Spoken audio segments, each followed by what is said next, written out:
ಮನೋವಿಹಾರಿಣಿ.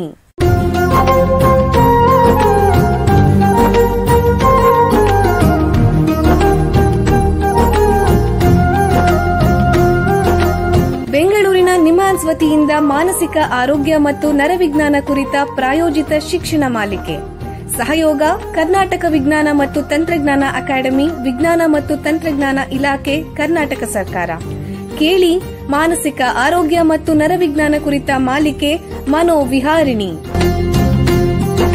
ನಮಸ್ಕಾರ ಶ್ರೋತೃಗಳೇ, ನಿಮಗೆಲ್ಲರಿಗೂ ಮನೋವಿಹಾರಣೆ ಶಿಕ್ಷಣ ಮಾಲಿಕೆ ಈ ಸಂಚಿಕೆಗೆ ಆತ್ಮೀಯ ಸ್ವಾಗತ. ಹಲವು ಸಂಚಿಕೆಗಳಿಂದ ಮಾನಸಿಕ ಆರೋಗ್ಯ ಮತ್ತು ನರವಿಜ್ಞಾನ ಬಗ್ಗೆ ಚರ್ಚೆ ಮಾಡ್ತಾ ಇದ್ದೀವಿ.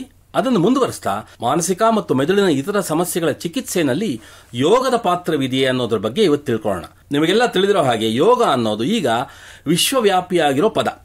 ಯೋಗ ಅಂದರೆ ಶಾಂತಿ, ನೆಮ್ಮದಿ, ಕಷ್ಟ ಸಹಿಷ್ಣುತೆ, ಶಕ್ತಿ, ವಿಶ್ರಾಂತಿ ಇತ್ಯಾದಿ ನಾನಾ ವಿಧಗಳಲ್ಲಿ ಜನರ ಮೇಲೆ ಪ್ರಭಾವ ಬೀರಿದೆ. ಹಾಗಾಗಿ ಪ್ರತಿ ವರ್ಷ ಜೂನ್ 21ರಂದು ಅಂತಾರಾಷ್ಟ್ರೀಯ ಯೋಗ ದಿನ ಅಂತ ಯುನೈಟೆಡ್ ನೇಷನ್ಸ್ ವಿಶ್ವಸಂಸ್ಥೆ ಘೋಷಿಸಿದೆ. ಪ್ರಾಚೀನ ಭಾರತದಲ್ಲಿ ಹುಟ್ಟಿಕೊಂಡ ಈ ವಿಶಿಷ್ಟವಾದ ಆರೋಗ್ಯ ಸಾಧನ ಜನರ ದೈಹಿಕ ಮತ್ತು ಮಾನಸಿಕ ಯೋಗಕ್ಷೇಮಕ್ಕೆ ಗಮನಾರ್ಹ ಪ್ರಯೋಜನಗಳನ್ನು ತೋರಿಸಿರುವುದರಿಂದ ಇದರ ಪ್ರಯೋಜನವನ್ನು ಜಾಗತಿಕವಾಗಿ ಪ್ರಚಾರ ಮಾಡುವುದೇ ಈ ಯೋಗ ದಿನದ ಮೂಲ ಉದ್ದೇಶ. ಅಮೆರಿಕಾದಲ್ಲಂತೂ ಇದೊಂದು ರೀತಿಯ ಕ್ರೇಜ್ ಆಗಿ ಹಬ್ಬಿದೆ. ಅಲ್ಲಿ ಜನರು ಮೂಲ ಯೋಗಾಭ್ಯಾಸದ ನಿಯಮಗಳಿಗೆ ತಮ್ಮದೇ ಆದ ಮಾರ್ಪಾಡುಗಳನ್ನು ಮಾಡಿಕೊಂಡು ಹೊಸ ಯೋಗ ಪದ್ಧತಿಗಳನ್ನು ಹುಟ್ಟಾಕ್ತಾ ಇದ್ದಾರೆ. ಈಗ ಕೆಲವು ಜನರಲ್ಲಿ ಮೂಡೋ ಪ್ರಶ್ನೆ ಏನು ಅಂತಂದ್ರೆ, ಯೋಗದಿಂದ ದೈಹಿಕ ಮತ್ತು ಮಾನಸಿಕ ಪ್ರಯೋಜನಗಳು ಉಂಟಾಗತ್ತೆ ಅಂತಲ್ಲ, ಹಂಗಂದ್ರೆ ಏನು? ಇದರ ಬಗ್ಗೆ ವೈಜ್ಞಾನಿಕ ಸಂಶೋಧನೆ ಏನಾದರೂ ಇದೆಯೇ ಅನ್ನೋದು ಒಂದು. ಅಲ್ಲದೆ ಯೋಗಾಭ್ಯಾಸದಿಂದ ನಮ್ಮ ಮಾನಸಿಕ ಸಮಸ್ಯೆಗಳು ಅಂದರೆ ಖಿನ್ನತೆ, ಉದ್ವೇಗ ಇತ್ಯಾದಿಗಳ ಪರಿಹಾರ ಸಾಧ್ಯವೇ? ಇದರಿಂದ ಮನಸ್ಸಿನ ಏಕಾಗ್ರತೆ, ಕಲಿಕೆ, ನೆನಪಿನ ಶಕ್ತಿ ಇತ್ಯಾದಿಗಳನ್ನು ಉತ್ತಮಪಡಿಸಕ್ಕೆ ಸಾಧ್ಯವೇ? ಹಾಗೇನೆ ಆಧುನಿಕ ವೈದ್ಯಕೀಯ ಪದ್ಧತಿ ಜೊತೆಯಲ್ಲಿ ಯೋಗಾಭ್ಯಾಸವನ್ನು ಸೇರಿಸಿ ಹೆಚ್ಚಿನ ಉಪಯೋಗ ಪಡೆಯಬಹುದೇ ಅಂತ. ಬನ್ನಿ ಇವುಗಳ ಬಗ್ಗೆ ಇವತ್ತು ನಮ್ಮ ತಜ್ಞರ ಹತ್ತಿರ ಹೆಚ್ಚಿನ ಮಾಹಿತಿ ತಿಳ್ಕೊಳ್ಳೋಣ. ಮನೋವೈದ್ಯಕೀಯ ಶಾಸ್ತ್ರದ ಜೊತೆಗೆ ಯೋಗ ಕ್ಷೇತ್ರದಲ್ಲಿ ಸುಮಾರು 25 ವರ್ಷಗಳಿಂದ ವೈದ್ಯಕೀಯ ಸೇವೆ ಮತ್ತು ಸಂಶೋಧನೆ ಮಾಡ್ತಾ ಇರುವಂತಹ ನಿಮ್ಹಾನ್ಸ್ನ ಸೈಕ್ಯಾಟ್ರಿ ವಿಭಾಗದಲ್ಲಿ ಪ್ರಾಧ್ಯಾಪಕರಾಗಿರುವಂತಹ ಡಾಕ್ಟರ್ ಶಿವರಾಮ್ ವರಂಬಳ್ಳಿ ಅವರು ನಮ್ಮ ಜೊತೆಗಿದ್ದಾರೆ. ಅವರನ್ನು ಸ್ವಾಗತಿಸೋಣ. ನಮಸ್ಕಾರ ಡಾಕ್ಟರ್ ಶಿವರಾಮ್ ಅವರೇ. ಎಲ್ಲರಿಗೂ ನಮಸ್ಕಾರ. ನಿಮಗೆ ಈ ಕಾರ್ಯಕ್ರಮಕ್ಕೆ ಸ್ವಾಗತ. ಡಾಕ್ಟರ್ ಶಿವರಾಮ್ ಅವರೇ, ನಿಮಗೆ ಮೊದಲನೇ ಪ್ರಶ್ನೆ ಅಂತಂದ್ರೆ ಈ ಯೋಗ ಅಂದ್ರೆ ಏನು? ಇದು ಬಹಳ ಜನ ಈಗ ಕೇಳುವಂತ ಪ್ರಶ್ನೆ ಆಗಿದೆ. ಯಾಕಂದ್ರೆ ಯೋಗ ನೀವು ಹೇಳ್ದಂಗೆ ಬೇರೆ ದೇಶದಲ್ಲಿ ಅದಕ್ಕೆ ಒಂದು ಮಾರ್ಪಾಡು ಮಾಡಿದ್ದಾರೆ. ನಾವು ಸರಳವಾಗಿ ಹೇಳಬೇಕು ಅಂತಂದ್ರೆ ಯೋಗದ ಪರಮಗುರು ಆಗಿರುವ ಪತಾಂಜಲಿ ಅವರು ಹೇಳಿದ್ದೆ ಸುಲಭ. ಚಿತ್ತ ವೃತ್ತಿ ನಿರೋಧ ಅಂತ ಅವ್ರು ಹೇಳಿದ್ದಾರೆ. ಅಂದ್ರೆ ನಮ್ಮ ಮನಸ್ಸಿನ ಚಿತ್ತವನ್ನು ವೃತ್ತಿ ಆಗದೆ ಇರುವಂತಹ ಒಂದು ಸ್ಥಿತಿಯಲ್ಲಿ ಇಟ್ಕೊಳ್ಳೋದೇ ಯೋಗ ಅಂತ ಅವ್ರು ಹೇಳಿದ್ದಾರೆ. ಭಗವದ್ಗೀತೆಯಲ್ಲಿ ಕೂಡ ಇದನ್ನೇ ಹೇಳ್ತಾರೆ. ಸೊ ಯಾವುದು ನೀವು ಇತ್ತೀಚೆಗಿನ ನಾವು ಯೋಗಿನ ಡೆಫಿನಿಷನ್ಸ್ ಅಂತ ಹೇಳ್ತೀವಿ ತಗೊಂಡ್ರು ಕೂಡ ಇದರಷ್ಟು ಸರಳವಾಗಿ ಯಾವುದು ಬರೋದಿಲ್ಲ. ಅಂದ್ರೆ ಇದು ಯೋಗ ಅನ್ನೋದು ದೈಹಿಕ ವ್ಯಾಯಾಮ ಅನ್ನೋದಕ್ಕಿಂತ ಹೇಗೆ ಭಿನ್ನವಾಗಿದೆ? ಇದು ಬಹಳ ಮುಖ್ಯವಾದ ಪ್ರಶ್ನೆ. ಯಾಕಂದ್ರೆ ನೀವು ಹೇಳ್ದಂಗೆ ಈಗ ನೀವು ಬೇರೆ ದೇಶ ನೋಡ್ಬೇಡಿ, ನಮ್ಮ ದೇಶದಲ್ಲಿ ಕೂಡ ಯೋಗ ಸ್ಟುಡಿಯೋದಲ್ಲಿ ನೀವು ಹೋಗಿ ನೋಡಿದ್ರೆ ಒಬ್ಬ ಯೋಗ ಗುರುನ್ ಕರ್ಕೊಂಡು ಹೋದ್ರೆ ನೀವು ಅವ್ರು ನೋಡಿ ಇದು ಯೋಗವೇ ಅಲ್ಲ ಅಂತಾರೆ. ಸೊ ಯೋಗ ಏನು ಅಂತ ಅವರನ್ನ ಕೇಳಿದ್ರೆ ಅವ್ರು ಏನ್ ಹೇಳುವಂತದ್ದು ಅಂತಂದ್ರೆ, ಇದು ಯೋಗ ಮುಖ್ಯವಾಗಿ ಮನಸ್ಸು ಕಂಟ್ರೋಲ್ ಮಾಡುವಂತಹ ಒಂದು ಸಾಧನೆ ಅಷ್ಟೇ ಹೊರತು ದೇಹ ಅದಕ್ಕೆ ಒಂದು ಬೇಕಾಗಿರುವ ಒಂದು ಅಂಗ. ಸೊ ಈಗ ಅಷ್ಟಾಂಗ ಯೋಗ ಅಂತ ಪತಾಂಜಲಿ ಅವರದ್ದು ನೀವು ನೋಡಿದ್ರೆ ಫಸ್ಟ್ ಆಚಾರ ವಿಚಾರ ಬರ್ತದೆ. ಫಸ್ಟ್ ಅವರು ಆಸನ ಪ್ರಾಣಾಯಾಮ ಬಗ್ಗೆ ಮಾತೇ ಆಡೋದಿಲ್ಲ. ಸೊ ಅಷ್ಟಾಂಗ ಯೋಗದಲ್ಲಿ ಫಸ್ಟ್ ಬರುವಂತದ್ದು ನೀವು ಹೇಗೆ ಜೀವನ ನಡೆಸಬೇಕು ಅನ್ನೋದು ಬರ್ತದೆ. ಸೊ ಯೋಗ ಒಂದು ಜೀವನ ಶೈಲಿ. ಅದು ಅದರಲ್ಲಿ ಒಂದು ನಿಮಗೆ ಕಾಣುವಂತ ಭಾಗಗಳಿರ್ಬೋದು. ಆಸನ ಪ್ರಾಣಾಯಾಮ ಮಾಡೋದು ನಮ್ಗೆ ಸುಲಭವಾಗಿ ಕಾಣುತ್ತೆ, ಅದು ನೀವು ವ್ಯಾಯಾಮ ಇದ್ದಂಗೆ ಕಾಣ್ತದೆ. ಬಟ್ ಅದು ಯೋಗ ಅಲ್ಲ. ಯೋಗ ಅನ್ನೋದು ಮುಖ್ಯವಾಗಿ ಮನಸ್ಸಿನ ಒಂದು ಹಿಡಿತದಲ್ಲಿರುವಂತಹ ಒಂದು ಸಾಧನೆ. ಸೊ ನೀವು ಅದನ್ನ ಮಾಡಬೇಕಾದ್ರೆ ಫಸ್ಟ್ ನಿಮ್ಮ ದೇಹ ಸ್ಟೇಬಲ್ ಇರಬೇಕು. ಸೊ ಫಸ್ಟ್ ಆಸನ ನೀವು ಮಾಡಿದ್ರೆ ದೇಹ ನಿಮ್ಮ ಒಂದು ಹಿಡಿತಕ್ಕೆ ಬರುತ್ತೆ. ಅದಾದ್ಮೇಲೆ ನಿಮ್ಮ ಉಸಿರು ಹಿಡಿತಕ್ಕೆ ಬರುತ್ತೆ. ಉಸಿರು ಹಿಡಿತಕ್ಕೆ ಬಂದ್ರೆ ಆಮೇಲೆ ನಿಮ್ಮ ಮನಸ್ಸು ಹಿಡಿತಕ್ಕೆ ಬರುತ್ತೆ ಅಂತ ಪತಾಂಜಲಿ ಅವರು ಹೇಳಿದ್ದಾರೆ. ಒಂದಕ್ಕೊಂದಕ್ಕೆ ಸೇರಿಕೊಂಡಂತಹದ್ದು ಅಂದ್ರೆ ದೇಹ ಮನಸ್ಸು ಎರಡನ್ನೂ ಹಿಡಿತಕ್ಕೆ ತರುವಂತಹದ್ದು ಯೋಗ ಅಂತ. ಸೊ ಯೋಗನು ನಾವು ಒಂದು ಮೆಟ್ಲು ಅಲ್ಲ, ಆಕ್ಚುಲಿ ನಾವೇನಂತೀವಿ ಏಣಿ ಅನ್ಬೋದು. ಏಣಿ ತರಹ ಈ ಸ್ಟೆಪ್ಸ್ ನಾವು ಮಾಡ್ಕೊಂಡು ಹೋಗ್ಬೇಕು. ಫಸ್ಟ್ ನಿಮ್ಮ ಜೀವನ ಶೈಲಿ ಸರಿ ಮಾಡಿ, ಆಮೇಲೆ ದೇಹನ ಬಲಪಡಿಸಿ, ಆಮೇಲೆ ಉಸಿರನ್ನ ಹಿಡಿತಕ್ಕೆ ತನ್ನಿ, ಕೊನೆಗೆ ಮನಸ್ಸಿನ ಹಿಡಿತಕ್ಕೆ ತರೋದು. ಈಗ ಯೋಗ ಅಭ್ಯಾಸ ಮಾಡೋದ್ರಿಂದ ಈ ಮಾನಸಿಕ ಆರೋಗ್ಯದ ಮೇಲೆ ಹೇಗೆ ಪ್ರಭಾವ ಬೀರುತ್ತೆ ದಯವಿಟ್ಟು ತಿಳಿಸಿ. ನೀವು ಯೋಗ ಮಾಡಿದವ್ರನ್ನ ಕೇಳಿದ್ರೆ ಯಾಕಪ್ಪ ಯೋಗ ಮಾಡ್ತೀರಾ ನೀವು ಅಂತ ಕೇಳಿದ್ರೆ ಅವ್ರು ಫಸ್ಟ್ ಹೇಳೋದು ನಮಗೆ ಇಂಗ್ಲಿಷಲ್ಲಿ ಏನು ವೆಲ್ ಬೀಯಿಂಗ್ ಅಂತೀವಿ, ಕನ್ನಡದಲ್ಲಿ ಆಕ್ಚುಲಿ ಅದ್ರ ವರ್ಡ್ ನೀವು ಉಪಯೋಗಿಸಿ ಯೋಗಕ್ಷೇಮ ಅಂತೀವಿ ನಾವು. ನೀವು ಯೋಗಕ್ಷೇಮ ಹೇಗಿದೆ ಅಂತ ನಾವು ಕೇಳ್ತೀವಲ್ಲ, ಇದು ಅದೊಂದು ಸಿಗ್ತದೆ. ಎರಡನೇದು ಕನೆಕ್ಟೆಡ್ನೆಸ್ ಅಂತೀವಿ, ಇನ್ನೊಬ್ಬರ ಜೊತೆ ಅಥವಾ ನಮ್ಮ ಸಮಾಜದ ಜೊತೆ ನಮ್ಮ ಒಂದು ಕನೆಕ್ಷನ್ ಬರುತ್ತೆ ಅಂತ ಹೇಳ್ತಾರೆ. ಈ ಎರಡು ಪದಗಳನ್ನು ಅವ್ರು ಉಪಯೋಗಿಸ್ತಾರೆ. ಸೊ ಇದೇ ನಮಗೆ ಬೇಕಾಗಿರೋದು. ಮುಖ್ಯವಾಗಿ ನಮಗೆ ಅಲ್ಟಿಮೇಟ್ಲಿ ಬೇಕಾಗಿರೋದು ಏನು, ನಮ್ಮ ಯೋಗಕ್ಷೇಮ ಚೆನ್ನಾಗಿರ್ಬೇಕು, ನಾವು ಇರುವ ಸಮಾಜದಲ್ಲಿ ನಾವು ಅವರ ಜೊತೆ ಒಂಥರ ಕನೆಕ್ಷನ್ ಇಟ್ಕೊಂಡಿದೀವಿ ಅನ್ನೋದನ್ನ ಇದೆರಡು ಯೋಗ ಕೊಡ್ತದೆ. ಇದೇ ತಾನೇ ಮಾನಸಿಕಕ್ಕೆ ಬೇಕಾಗಿರೋದು, ಯೋಗಕ್ಷೇಮಕ್ಕೆ ಬೇಕಾಗಿರೋದು ಇದೇನೆ. ಹೌದು ಹೌದು ಹೌದು. ಅಂದ್ರೆ ಮಾನಸಿಕ ಸ್ಥಿತಿಗೆ, ಉತ್ತಮ ಸ್ಥಿತಿಗೆ ಇದು ಬೇಕು ಅಂತ ಹೇಳ್ತೀರಾ. ಅಂದ್ರೆ ನಮ್ಮ ಮಾನಸಿಕ ಆರೋಗ್ಯಕ್ಕೆ ಪ್ರಯೋಜನವಾಗಿರುವಂತಹ ನಿರ್ದಿಷ್ಟವಾದ ಯೋಗಾಭ್ಯಾಸಗಳಿವೆಯೇ? ಖಂಡಿತ ಇದೆ. ನಾವು ಇದೇ ನಿಮ್ಹ್ಯಾನ್ಸ್ ನಲ್ಲಿ ಆಕ್ಚುಲಿ ಒಂದು 15 ವರ್ಷದಿಂದ ನಾವು ಮಾಡ್ತಿರೋ ಕೆಲಸ ಇದೇನೆ. ಯಾವ ಮಾನಸಿಕ ತೊಂದರೆಗೆ ಯಾವ ಯೋಗ ಅನುಗುಣವಾಗುತ್ತೆ, ಕೆಲವು ಯೋಗ ಒಳ್ಳೇದಾಗ ಕೂಡ ಇರ್ಬೋದು, ತೊಂದರೆ ಕೂಡ ಜಾಸ್ತಿ ಆಗಬಹುದು. ಸೊ ಇದನ್ನ ನಾವು ಸಂಶೋಧನೆ ಮಾಡಿ ಈಗ ಯಾವ ಯೋಗಕ್ಕೆ ಯಾವ ತೊಂದರೆಗೆ ಯಾವ ಯೋಗ ಸರಿಯಾಗುತ್ತೆ ಅನ್ನೋದು ನಾವು ಒಂದಿಷ್ಟು ಮಾಡಿ ಇಟ್ಕೊಂಡಿದೀವಿ. ಅದನ್ನೇ ನಮ್ಮ ರೋಗಿಗಳಿಗೆ ನಾವು ಹೇಳ್ಕೊಡೋದು. ಬಹಳ ಉಪಯುಕ್ತ ಮಾಹಿತಿ ಕೊಡ್ತಾ ಇದ್ದೀರಾ.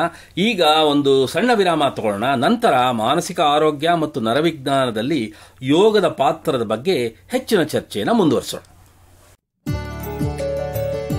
ಬೆಂಗಳೂರಿನ ನಿಮ್ಹಾನ್ಸ್ ಮಾನಸಿಕ ಆರೋಗ್ಯ ಮತ್ತು ನರವಿಜ್ಞಾನ ಕ್ಷೇತ್ರದಲ್ಲಿ ಹೆಸರುವಾಸಿ. ಶ್ರೇಷ್ಠ ಗುಣಮಟ್ಟದ ಔಷಧೋಪಚಾರ, ಸಂಶೋಧನೆ ಮತ್ತು ತರಬೇತಿ ಇವೇ ನಿಮ್ಹಾನ್ಸ್ನ ಪ್ರಮುಖ ಧ್ಯೇಯಗಳು. ದೇಶದ ವಿವಿಧ ಭಾಗಗಳಿಂದ ಬರುವ ಲಕ್ಷಾಂತರ ಜನರಿಗೆ ಚಿಕಿತ್ಸೆ ನೀಡುವ ನಿಮ್ಹಾನ್ಸ್ಗೆ ರಾಷ್ಟ್ರೀಯ ಪ್ರಾಮುಖ್ಯತಾ ಸಂಸ್ಥೆ ಎಂಬ ಗೌರವ.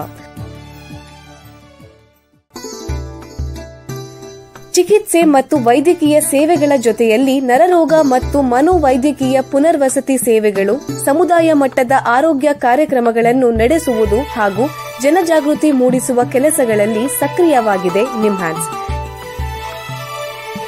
ಈ ನಿಟ್ಟಿನಲ್ಲಿ ಆಕಾಶವಾಣಿಯ ಶ್ರೋತೃಗಳಿಗೆ ನರಮಂಡಲ ಮತ್ತು ಮಾನಸಿಕ ಆರೋಗ್ಯದ ಬಗ್ಗೆ ಉಪಯುಕ್ತ ಮಾಹಿತಿ ನೀಡುವುದೇ ಕರ್ನಾಟಕ ವಿಜ್ಞಾನ ಮತ್ತು ತಂತ್ರಜ್ಞಾನ ಅಕಾಡೆಮಿಯ ಸಹಯೋಗದೊಂದಿಗೆ ಮೂಡಿಬರುತ್ತಿರುವ ಈ ಮನೋವಿಹಾರಿಣಿ ಶಿಕ್ಷಣ ಮಾಲಿಕೆಯ ಮೂಲ ಉದ್ದೇಶ.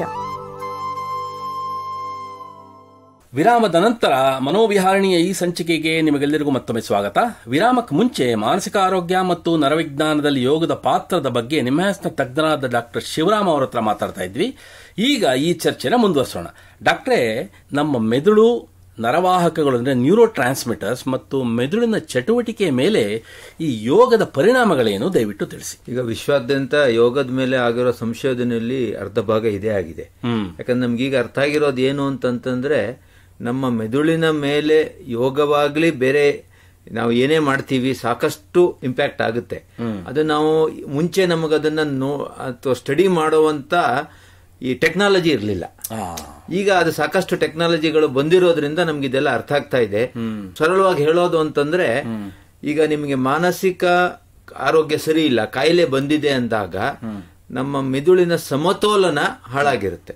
ಈ ನರವಾಹಕಗಳು ಅಂತ ನೀವೇನು ಹೇಳ್ತೀವಿ, ನ್ಯೂರೋ ಟ್ರಾನ್ಸ್ಮಿಟರ್ಸ್, ಅದರದ್ದು ಅದು ಒಂದು ಚಿಹ್ನೆ ಅಷ್ಟೇ. ಆಕ್ಚುಲಿ ಬ್ಯಾಲೆನ್ಸ್ ಅಂತ ನಾವ್ ಏನ್ ಹೇಳ್ತೀವಿ, ಮೆಂಟಲ್ ಬ್ಯಾಲೆನ್ಸ್ ಅಥವಾ ಬ್ರೈನ್ ಬ್ಯಾಲೆನ್ಸ್ ಏನಿರುತ್ತೆ ಅದು ಹಾಳಾಗಿರುತ್ತೆ. ಸರಳವಾಗಿ ಹೇಳೋದಂದ್ರೆ, ಯೋಗ ಮಾಡಿದಾಗ ತಿರ್ಗಾ ಸಮತೋಲನದ ಕಡೆಗೆ ನಮ್ಮ ಮೆದುಳನ್ನ ಕರ್ಕೊಂಡು ಹೋಗುತ್ತೆ. ಹಾಗಾಗಿ ನರವಾಹಕಗಳಲ್ಲೂ ನಿಮ್ಗೆ ವ್ಯತ್ಯಾಸ ಕಾಣುತ್ತೆ. ನರವಾಹಕ ಒಂದು ನಾನು ಹೇಳ್ದಂಗೆ ಚಿಹ್ನೆ ಅಷ್ಟೇ, ಅದು ಪ್ರೈಮರಿ ಕಾಸ್ ಅಲ್ಲ. ಪ್ರೈಮರಿ ಕಾಸ್ ಏನು ಅಂತ ನಾವು ರೆಗ್ಯುಲೇಷನ್ ಅಂತ ಏನ್ ಹೇಳ್ತೀವಿ, ಅಂದ್ರೆ ನಮ್ಮ ಹಿಡಿತದಲ್ಲಿರುವಂತಹ ಒಂದು ಸ್ಥಿತಿ ಹೊರಟೋಗ್ಬಿಡುತ್ತೆ. ಇದು ಕಾಯಿಲೆನಲ್ಲಿ ಅತಿಯಾಗಿ ಹೋಗಿರುತ್ತೆ. ಕೆಲವು ಸತಿ ಅದಕ್ಕೆ ಮಾತ್ರೆಗಳು ಬೇಕಾಗುತ್ತೆ, ಬೇರೆ ಟ್ರೀಟ್ಮೆಂಟ್ಗಳು ಬೇಕಾಗುತ್ತೆ. ಬಟ್ ಯೋಗ ಅದ್ರ ಜೊತೆ ಸೇರಿಸಿದಾಗ ನೀವು ನಿಮ್ಮ ಮಿದುಳು ಸಮತೋಲನಕ್ಕೆ ಬರುತ್ತೆ. ಸರ್, ಹಾಗಾಗಿ ಈ ಮನೋವೈದ್ಯಕೀಯ ಸಮಸ್ಯೆಗಳಿರುತ್ತಲ್ಲ, ಇದರಲ್ಲಿ ಈ ಯೋಗನ ಹಾಗಾದ್ರೆ ಸಹಾಯಕ ಚಿಕಿತ್ಸೆಯಾಗಿ ಬಳಸಲಾಗ್ತಾ ಇದೆಯಾ? ಹಾಗೆ ಬಳಸುವಾಗ ಯಾವ ರೀತಿ ಫಲಿತಾಂಶಗಳನ್ನು ನೋಡಿದ್ದೀರಾ?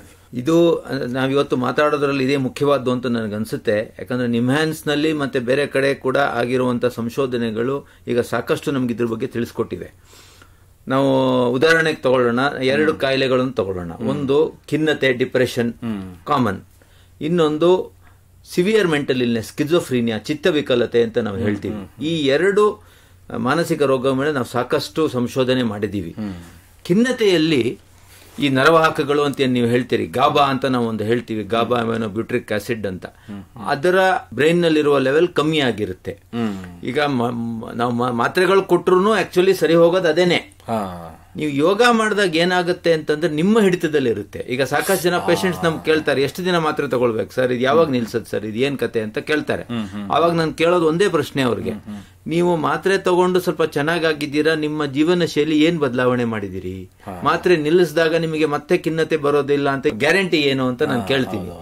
ಯೋಗ ನೀವು ಇದಕ್ಕೆ ಸೇರ್ಸಿದ್ರೆ, ನೀವು ಮಾತ್ರೆ ನಿಲ್ಸಿದ್ರು ಕೂಡ ನಿಮಗೆ ತಿರ್ಗಾ ಖಿನ್ನತೆ ಬರ್ದೇ ಇರುವಂತಹ ಶಕ್ತಿ ಯೋಗ ಕೊಡುತ್ತೆ. ಇನ್ನೊಂದು ಮುಖ್ಯವಾದ, ನಮಗೆ ಬಹಳ ಕಷ್ಟವಾದ, ನಮಗೆ ಸೈಕ್ಯಾಟ್ರಿಸ್ಟಿಗೆ ನೀವು ಕೇಳಿದ್ರೆ ಏನಪ್ಪಾ ನಿಮಗೆ ಕಷ್ಟವಾದ ಕಾಯಿಲೆ ಅಂತಂದ್ರೆ ನಾವು ಸ್ಕಿಜೋಫ್ರೀನಿಯಾ ಅಂತ ಹೇಳ್ತೀವಿ. ಚಿತ್ತವಿಕಲತೆಯನ್ನ ಆರೋಗ್ಯ ಮಾಡೋದು ಭಾರಿ ಕಷ್ಟ. ಅದು ಯಾಕೆ ಅಂತಂದ್ರೆ ಫಸ್ಟ್ ಆಫ್ ಆಲ್ ಅವ್ರಿಗೆ ಗೊತ್ತಿರಲ್ಲ ನನಗೆ ಕಾಯಿಲೆ ಆಗಿದೆ ಅನ್ನೋದು, ಅವ್ರಿಗೆ ಗೊತ್ತಿರಲ್ಲ. ಅವ್ರು ಬರೋದು ಇಲ್ಲ, ಮನೆಯವ್ರು ಕರ್ಕೊಂಡ್ ಬರ್ಬೇಕು, ಆಮೇಲೆ ಅದಕ್ಕೆ ಸಾಕಷ್ಟು ಮಾತ್ರೆಗಳು ಕೊಡಬೇಕು. ಇದರಲ್ಲಿ ಮಾತ್ರೆಗಳು ಬೇಕೇ ಬೇಕು. ಬಟ್ ಯೋಗ ಸೇರಿಸಿದಾಗ ನಮ್ಗೆ ಕಂಡಿರೋದು ಏನು ಅಂತಂದ್ರೆ, ನಾವು ಸೋಷಿಯಲ್ ಕಾಗ್ನಿಷನ್ ಅಂತೀವಿ. ಅಂದ್ರೆ ಅದೇನು ಅಂದ್ರೆ, ಇನ್ನೊಬ್ಬರ ಮನಸ್ಸಿನಲ್ಲಿ ಏನಾಗುತ್ತೆ ಅನ್ನೋ ತಿಳ್ಕೊಳ್ಳುವ ಒಂದು ಕೆಪಾಸಿಟಿ ಇದೆಯಲ್ಲ, ಅದು ಈ ಕಾಯಿಲೆಯಲ್ಲಿ ಕಮ್ಮಿ ಆಗ್ಬಿಡುತ್ತೆ. ಸೊ ತಮ್ಮ ಬಾಸ್ ಇರ್ಬೋದು, ಹೆಂಡತಿ ಇರ್ಬೋದು, ಮಗ ಇರ್ಬೋದು, ಅವ್ರಿಗೇನ್ ಆಗ್ತಾ ಇದೆ ಅನ್ನೋದು ಕಲ್ಪನೆ ಇವ್ರಿಗೆ ಆಗೋದಿಲ್ಲ. ಹಾಗಾಗಿ ಅವರ ಬಿಹೇವಿಯರ್ ಏನಿರ್ತದೆ ಬಹಳ ಆಡ್ ಆಗಿರುತ್ತೆ, ಬೇರೆಯವ್ರಿಗೆ ಒಂಥರ ಇಷ್ಟ ಆಗಲ್ಲ. ಮಾತ್ರೆನಲ್ಲಿ ಇದನ್ನ ಸರಿ ಮಾಡೋದು ಕಷ್ಟ. ಕೆಲವು ಅದರಲ್ಲಿರುವಂತಹ ಚಿಹ್ನೆಗಳು ಮಾತ್ರೆಯಲ್ಲಿ ಕಮ್ಮಿ ಆಗ್ಬಿಡುತ್ತೆ, ಆದ್ರೆ ಈ ಭಾಗ ಕಮ್ಮಿ ಆಗಲ್ಲ. ಯೋಗ ಆಕ್ಚುಲಿ ಅದನ್ನ ಸರಿ ಮಾಡುತ್ತೆ ಅಂತ ನಾವು ಸಂಶೋಧನೆ ಮಾಡಿದ್ವಿ. ಈಗ ನೀವು ಯೋಗ ಅನ್ನೋದನ್ನ ಈ ರೀತಿ ರೋಗಿಗಳಿಗೆ ಹೇಳ್ಕೊಡ್ಬೇಕು ಅನ್ಬೇಕಾದ್ರೆ ಯಾವ ರೀತಿ ಮುನ್ನೆಚ್ಚರಿಕೆ ಕ್ರಮಗಳನ್ನು ನೀವು ತಗೋತೀರಾ? ಸೊ ಯೋಗ ಚಿಕಿತ್ಸಕರಿಗೂ ಇದು ಬಹಳ ಮುಖ್ಯ. ಯಾಕಂದ್ರೆ ಎಲ್ಲಾ ಕಾಯಿಲೆಗಳಲ್ಲಿ ಎಲ್ಲಾ ಯೋಗಾಭ್ಯಾಸಗಳು ಸರಿ ಹೋಗೋದಿಲ್ಲ. ಒಂದು ಉದಾಹರಣೆ ಕೊಡ್ತೀನಿ. ಈ ಎಪಿಲೆಪ್ಸಿ ಅಂತ ನಾವು ಏನ್ ಹೇಳ್ತೀವಿ, ಮೂರ್ಛೆ ರೋಗ ಅಂತ ನಾವೇನ್ ಹೇಳ್ತೀವಿ, ಅದರಲ್ಲಿ ಬಹಳ ವೇಗವಾಗಿ ಮಾಡುವಂತ ಪ್ರಾಣಾಯಾಮ ಆಕ್ಚುಲಿ ಮೂರ್ಛೆ ಬರೆಸಬಹುದು. ಸೊ ಅದನ್ನ ನೀವು ಅಂತ ರೋಗಿಗಳಿಗೆ ಹೇಳ್ಕೊಡ್ಬಾರ್ದು. ಇದೇ ತರ ಉದ್ವೇಗ ಇರ್ತದೆ, ಆಂಗ್ಸೈಟಿ ಅಂತ ನಾವೇನ್ ಹೇಳ್ತೀವಿ, ಅವರಿಗೂ ಕೂಡ ಬಹಳ ವೇಗವಾಗಿ ನೀವು ಉಸಿರು ತಗೊಳ್ಳುವಂತ ಪ್ರಕ್ರಿಯೆ ಮಾಡಿಸಿದ್ರೆ ಉದ್ವೇಗ ಜಾಸ್ತಿ ಆಗ್ಬಹುದು. ಸೊ ನಾವು ಬೇರೆ ಬೇರೆ ಕಾಯಿಲೆಗಳಿಗೆ ಯಾವ ಯೋಗ ಹೇಳ್ಕೊಡ್ಬೇಕು ಅಂತ ಒಂದು ಅಂದಾಜು ಮಾಡಿಕೊಂಡು ಅದನ್ನ ಹೇಳ್ಕೊಡ್ಬೇಕಷ್ಟೇ ಹೊರತು ಎಲ್ಲರಿಗೂ ಎಲ್ಲಾದ್ರೂ ಸರಿ ಹೋಗೋದಿಲ್ಲ. ಹಾಗಾಗಿ ಚಿಕಿತ್ಸಕರಿಗೆ ಇದರಲ್ಲಿ ಒಂದು ತರಬೇತಿ ಬೇಕು ಅಂತ ನನಗನ್ಸುತ್ತೆ. ತಾವಾಗಿಯೇ ಯೋಗ ಅಭ್ಯಾಸ ಆರಂಭಿಸಬೇಕು ಅನ್ಬೇಕಾದ್ರೆ ಅವರೇ ಮಾಡ್ಕೋಬೋದೇ ಅಥವಾ ಯಾರನ್ನಾದ್ರೂ ಸಂಪರ್ಕಿಸಬೇಕೆ? ಇದು ತುಂಬಾ ಮುಖ್ಯವಾದ ಪ್ರಶ್ನೆ ಅನ್ಸುತ್ತೆ ನನಗೆ. ಯಾಕಂದ್ರೆ ನಮ್ಮ ಹತ್ರ ಸುಮಾರು ಜನ ಬರ್ತಾರೆ, ನಾವು ಯೋಗ ಮಾಡಿದೀವಿ ಅಂತ ಹೇಳ್ತಾರೆ. ನಾವು ಎಲ್ಲಪ್ಪ ಯೋಗ ನೀವು ಕಲ್ತ್ರಿ ಅಂತಂದ್ರೆ ಯೂಟ್ಯೂಬ್ ನಲ್ಲಿ ನೋಡಿದ್ವಿ, ಅಲ್ಲಿ ನೋಡಿದ್ವಿ, ಇಲ್ಲಿ ನೋಡಿದ್ವಿ, ಬುಕ್ ಅಲ್ಲಿ ಓದ್ವಿ. ನನಗಿದು ಸರಿ ಅಂತ ಅನ್ಸೋದಿಲ್ಲ. ಯಾಕಂದ್ರೆ ನಮಗೆ ಈ ಸಂಶೋಧನೆಯಲ್ಲಿ ಭಾಸವಾಗಿರೋದು ಏನು ಅಂತಂದ್ರೆ, there is no treatment which has no side effect ಅಂತ ಇಂಗ್ಲಿಷ್ ನಲ್ಲಿ ನಾವು ಹೇಳ್ತೀವಿ. ಯಾವುದೇ ಒಂದು ಇದು ಮಾಡಿದಾಗ ಸೈಡ್ ಎಫೆಕ್ಟ್ ಇಲ್ಲ ಅಂತ 100% ಹೇಳಕ್ ಬರೋದಿಲ್ಲ. ಯೋಗವನ್ನ ತಪ್ಪಾಗಿ ಮಾಡಿದ್ರೆ ಅದರಿಂದನೇ ಸಾಕಷ್ಟು ತೊಂದರೆ ಬರಬಹುದು. ಎಷ್ಟೋ ಜನ ತೊಂದರೆ ಮಾಡ್ಕೊಂಡು ಬಂದವರು ನಮ್ಮ ಹತ್ರ ಇದ್ದಾರೆ. ಹಾಗಾಗಿ ಹೋಗಿ ನಾನು ಹೇಳೋದು ಅಂತಂದ್ರೆ, ಇದು ನೀವು ಯೋಗ ಚಿಕಿತ್ಸಕ ಅಥವಾ ಯೋಗ ಗುರು ಮುಖೇನೇ ಹೋಗ್ಬೇಕಷ್ಟೇ ಹೊರತು, ನೀವು ಒಂದ್ಸತಿ ಕಲ್ತ ಮೇಲೆ ನೀವು ಮನೇಲಿ ಮಾಡ್ಕೊಳ್ಳಿ. ಶುರು ಮಾಡುವ ಟೈಮ್ ನಲ್ಲಿ ನೀವಾಗೆ ಮಾಡೋದು ಸರಿಯಲ್ಲ ಅಂತ ನನ್ಗನ್ಸುತ್ತೆ. ನೋಡಿ, ನಿಮ್ಮ ಹತ್ರ ಮಾತಾಡ್ತಾ ಕಾಲ ಕಳೆದಿದ್ದೇ ಗೊತ್ತಾಗಿಲ್ಲ. ಇಲ್ಲಿಗೆ ಈ ಸಂಚಿಕೆ ಮುಗಿಸುವಂತ ಸಮಯ ಆಗ್ತಾ ಇದೆ. ಡಾಕ್ಟರ್ ಶಿವರಾಮ್ ಅವರೇ, ಎಲ್ಲ ಕೇಳುಗರಿಗೆ ಮಾನಸಿಕ ಆರೋಗ್ಯ ಮತ್ತು ನರವಿಜ್ಞಾನದಲ್ಲಿ ಯೋಗದ ಪಾತ್ರದ ಬಗ್ಗೆ ಉಪಯುಕ್ತ ಮಾಹಿತಿ ನೀಡಿದಿರಾ. ನಿಮಗೆ ಎಲ್ಲರ ಪರವಾಗಿ ಧನ್ಯವಾದಗಳು. ಶ್ರೋತೃಗಳೇ, ಮಾನಸಿಕ ಆರೋಗ್ಯ ಮತ್ತು ನರವಿಜ್ಞಾನದ ಬಗ್ಗೆ ಇನ್ನೂ ಹೆಚ್ಚಿನ ಮಾಹಿತಿಯೊಂದಿಗೆ ಮನೋವಿಹಾರಣೆಯ ಮುಂದಿನ ಸಂಚಿಕೆಯಲ್ಲಿ ಭೇಟಿಯಾಗೋಣ. ನಮಸ್ಕಾರ. ಇಲ್ಲಿಯವರೆಗೆ ಬೆಂಗಳೂರಿನ ನಿಮ್ಹಾನ್ಸ್ ವತಿಯಿಂದ ಮಾನಸಿಕ ಆರೋಗ್ಯ ಮತ್ತು ನರವಿಜ್ಞಾನ ಕುರಿತ ಪ್ರಾಯೋಜಿತ ಶಿಕ್ಷಣ ಮಾಲಿಕೆ ಮನೋವಿಹಾರಿಣಿ ಕೇಳಿದಿರಿ. ಸಹಯೋಗ ಕರ್ನಾಟಕ ವಿಜ್ಞಾನ ಮತ್ತು ತಂತ್ರಜ್ಞಾನ ಅಕಾಡೆಮಿ, ವಿಜ್ಞಾನ ಮತ್ತು ತಂತ್ರಜ್ಞಾನ ಇಲಾಖೆ, ಕರ್ನಾಟಕ ಸರ್ಕಾರ. ನೆರವು ಮಾನಸಿಕ ಆರೋಗ್ಯ ಶಿಕ್ಷಣ ವಿಭಾಗ, ನಿಮ್ಹಾನ್ಸ್ ಹಾಗೂ ನಿವೇದಿತಾ ಬಿಎಸ್, ನಿಮ್ಹಾನ್ಸ್. ಸಂಗೀತ ಸಂಯೋಜನೆ ಕೆ ಕಲ್ಯಾಣ್. ಪರಿಕಲ್ಪನೆ, ನಿರೂಪಣೆ ಮತ್ತು ನಿರ್ಮಾಣ ಡಾಕ್ಟರ್ ಎಂಎಂ ಶ್ರೀನಿವಾಸ್ ಭರತ್, ನಿಮ್ಹಾನ್ಸ್. ನಿಮ್ಮ ಸಂದೇಶಗಳನ್ನು ಕಳಿಸಬೇಕಾದ ದೂರವಾಣಿ ಸಂಖ್ಯೆ 7891105524 7899105524. ವಾಟ್ಸ್ಆಪ್ ಸಂದೇಶಗಳು ಮಾತ್ರ. ಈ ಕಾರ್ಯಕ್ರಮದ ಮುಂದಿನ ಸಂಚಿಕೆ ಮುಂದಿನ ವಾರ ಇದೇ ಸಮಯಕ್ಕೆ ಮನೋವಿಹಾರಿಣಿ ಮಾಲಿಕೆಯಲ್ಲಿ.